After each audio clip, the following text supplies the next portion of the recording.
हाथरस भगदड़ के मुख्य आरोपी देव प्रकाश मधुकर को सीजेएम कोर्ट ने 14 दिनों की न्यायिक हिरासत में भेज दिया है। आपको बता दें कि इस दौरान कोर्ट में मीडिया का जमावड़ा था। पुलिस मीडिया से बचने के लिए मधुकर को पीछे के दरवाजे से दौड़ाकर बाहर लाई और तभी वो मुंह के बल गिर पड़ा। पुलिसकर्मियों ने उसे तेजी से संभाला और फिर दौड़ाते हुए उसे जीप में बिठाकर अपने साथ ले गए। मधुकर और उसके एक और साथी संजीव यादव को अलीगढ़ जेल भेजा गया है। उधर बिहार के पटना में हादसे को लेकर बीजेपी नेता ने भोले बाबा पर केस दर्ज करवाया। हादसे के बाद पहली बार भोले बाबा सामने आ गया।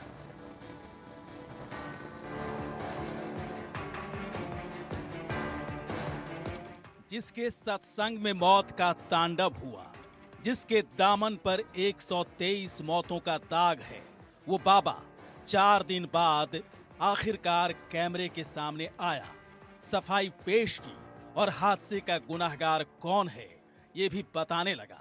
2 जुलाई की घटना के बाद बहुत ही व्यथित हैं। प्रभु हमें बस संगत को इस दुख की घड़ी से उबरने की शक्ति दें। सभी शासन एवं प्रशासन पर भरोसा बनाए रखें। हमें विश्वास है जो भी उपद्रवकारी हैं वो बख्शे नहीं जाएंगे। बाबा ने सफाई तो दे दी, लेकिन बाबा की सफाई पर भी कई सवाल खड़े हो रहे हैं। सबसे बड़ा सवाल है कि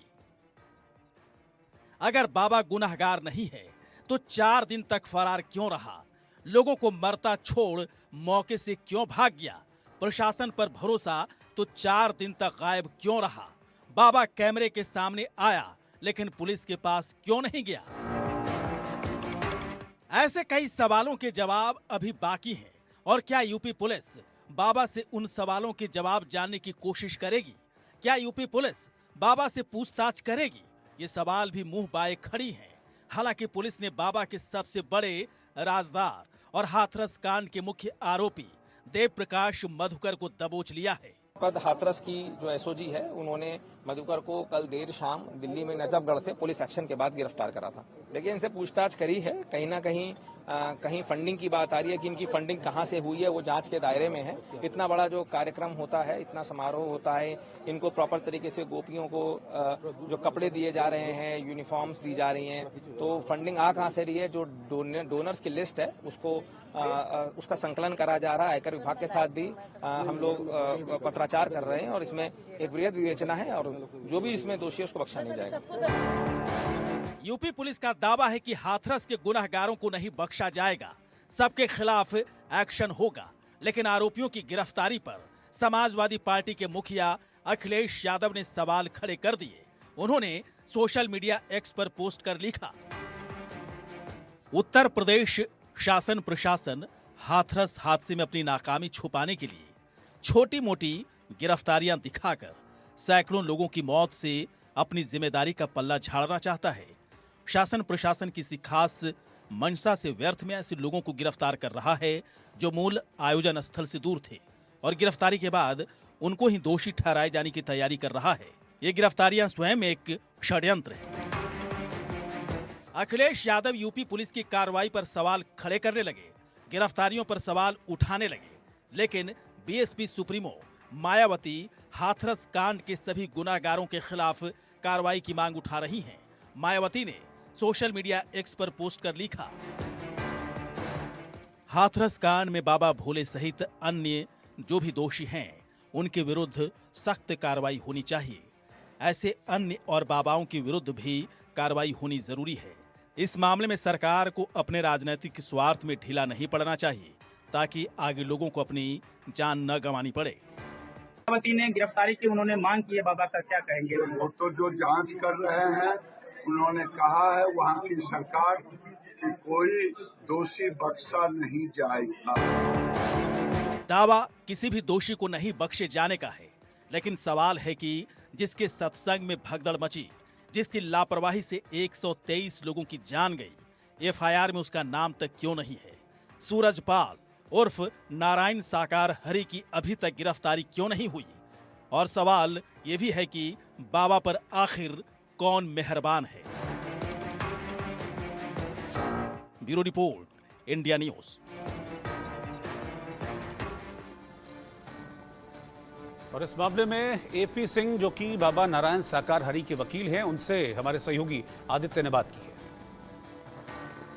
आरोपी है देव प्रकाश मधुकर, उसकी गिरफ्तारी हो गई है, लेकिन विवाद ये है, उनके वकील कह रहे हैं कि उन्होंने सरेंडर किया है, लेकिन पुलिस कह रही है कि उनको हमने गिरफ्तार किया है। हमारे साथ डॉक्टर एपी सिंह जी हैं, हम इनसे जानते हैं कि आखिर सच्चाई क्या है, और वो उन तमाम सवालों का जवाब इनसे जानेंगे जो आप जानना चाहते हैं। सर, क्या सच्चाई है? क्योंकि पुलिस कह रही है कि हमने उनको गिरफ्तार किया है, और आप कह रहे हैं, और आपके वीडियोज भी हमने देखे पहले। हमने आपसे वादा किया था, आपके चैनल से वादा किया था, दोपहर को वादा किया था कि जैसे ही मधुकर, देव प्रकाश मधुकर स्टेबल हो जाएगा, हम उसे पेश करेंगे। हमने ना कोई क्या कह रहे हैं कि एंटीसिपेटरी बेल हमने लगाई, क्या कोई इन्वेस्टिगेशन एजेंसी कह रहे हैं हमने सरेंडर की एप्लीकेशन लगाई, या अरेस्टिंग स्टे की application honourable high court, honourable try court या ऑनरेबल सुप्रीम कोर्ट में लगाई? नहीं लगाई। जब हम आपसे 12 बजे कह रहे हैं जैसे स्टेबल होगा, मतलब जैसे ही स्टेबल होगा, होने वाला है, और हम उनको पेश कर देंगे। हमने कल रात ही पेश कर, वो तो कह रहे थे अगले दिन के लिए, वो तो अगले दिन के लिए कह रहे थे, क्या बात बताऊं। लेकिन हमने कहा हमने एक वादा किया है, मैं इस वादे को अभी इसी समय पूरा कर दूं और हो जाए, क्योंकि हम भी नहीं चाहते कोई कंट्रोवर्सी हो। हुआ तो ये भी गलत, एफआईआर होने के साथ ही 1 लाख का इनाम घोषित कर दिया। क्या कभी ऐसा होता है कहीं? बताइए आप, क्या जस्टिस है? क्या 82, 83 सीआरपीसी का प्रोसेस नहीं है? क्या 91 सीआरपीसी की किताब को हम बंद कर देंगे? क्या कानून में कोर्ट की परमिशन नहीं होती है?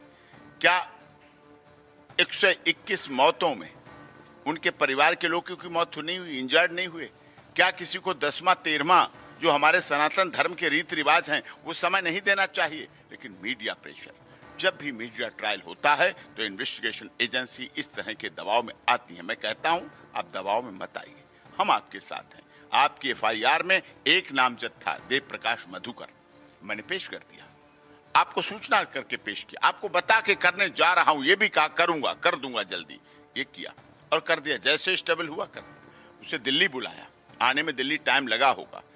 घटना के बाद उसकी स्थिति मनोदशा देखी होगी, सबने समझ सकते हैं, और उसके बाद उसे पेश कर दिया, कंट्रोवर्सी खत्म। मैंने एक और वादा किया था देश के साथ, मैंने कहा नारायण साकार हरि की प्रतिक्रिया की लोगों की इच्छा थी, वो भी आपके चैनल पर चली और मिल गई, दी है, उन्होंने दी है, किसी तरह से एजेंसीज के द्वारा दी है। तो हमने अपनी ड्यूटी को निभाया, और अभी भी मैं कह रहा हूं जांच एजेंसी, अगर कोई आपके में वांटेड है, मत भागना, मत इनाम डिक्लेयर करना, आप डॉक्टर एपी सिंह को बताना, हम आप पता बताना, वहीं उसे भेज देंगे, पेश कर देंगे, वो वहीं बैठ जाएगा जाके। सवाल और उठता है कि 121 लोगों की जान चली गई, जिसमें अधिकतर महिलाएं हैं, लेकिन जैसे आप कह रहे हैं, जैसे बाबा मीडिया 3 दिन बाद लेट आए, बाबा बहुत दिनों बाद में आए, मीडिया में आने के बाद कहते हैं कि वो सहयोग करेंगे, और आप कहते हैं कि आरोपित कोई नहीं है, वो उस पर जाति की जा रही है, तो फिर आरोपित कौन? आखिर 121 लोगों की जो मौत हुई है उसकी जिम्मेदार आप किसको मानेंगे? एंटी सोशल एलिमेंट्स ने जो साजिश के तहत, यही जांच का विषय है। मैं आपके चैनल के माध्यम से भी अनुरोध करता हूं, अगर किसी के पास इस घटना की वीडियो है तो वो वीडियो आपके चैनल पे भेजे, एसआईटी को भेजे, यूपी पुलिस को भेजे। अगर किसी के पास कोई आइडेंटिटी छुपाना चाहता है अपनी, तो हमारे Facebook page doctor A P Singh lawyer पे भेज दे, Instagram doctor A P Singh lawyer पे भेज दे। हम आइडेंटिटी नहीं बताएंगे, हम उसे एसआईटी को दे देंगे, हम जांच एजेंसियों को दे देंगे, हमें कोई आपत्ति नहीं है।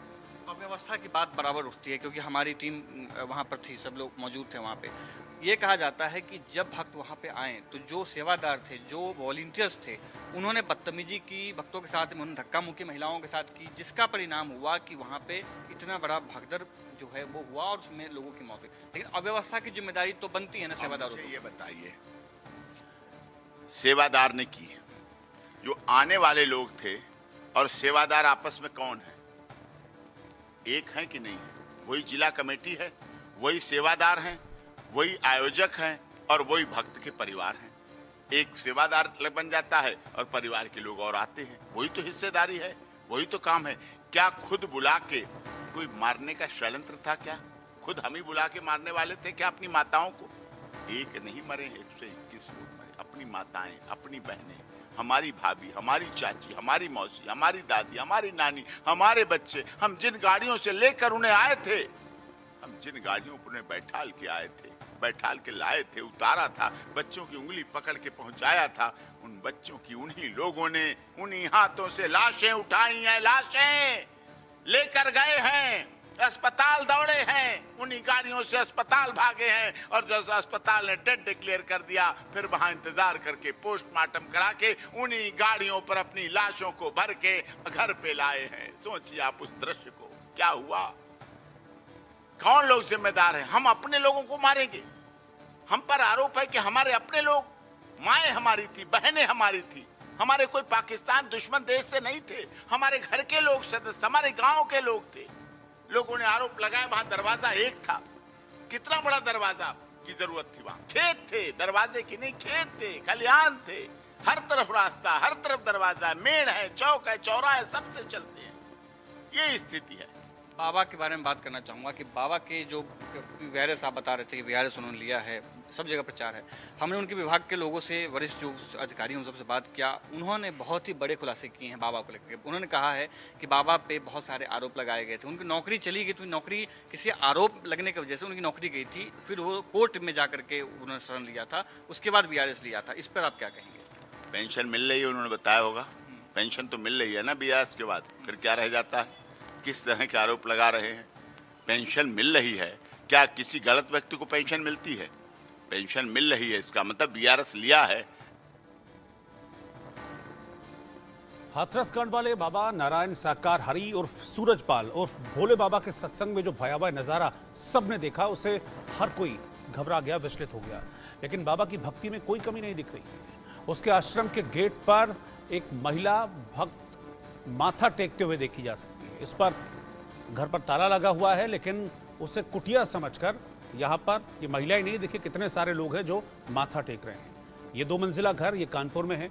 बाबा यहाँ रहता भी नहीं है, लेकिन लोग आप देखिए कैसे अभी भी नारायण साकार हरि और सूरजपाल की अंधभक्ति में डूबे हैं कि बाबा है नहीं, बाबा भागा भागा फिर रहा था, पुलिस ढूंढ रही थी बाबा को। लेकिन ये देखिए कैसे कुछ भक्त अभी भी, जो खुद को बाबा का भक्त कहते हैं, वो कानपुर वाले इस 2 मंजिला घर पर पहुंचे, यहाँ हाथ जोड़कर पूजा करते हुए दिखे, बल्कि माथा टेकते हुए ये लोग यहाँ पर दिखे।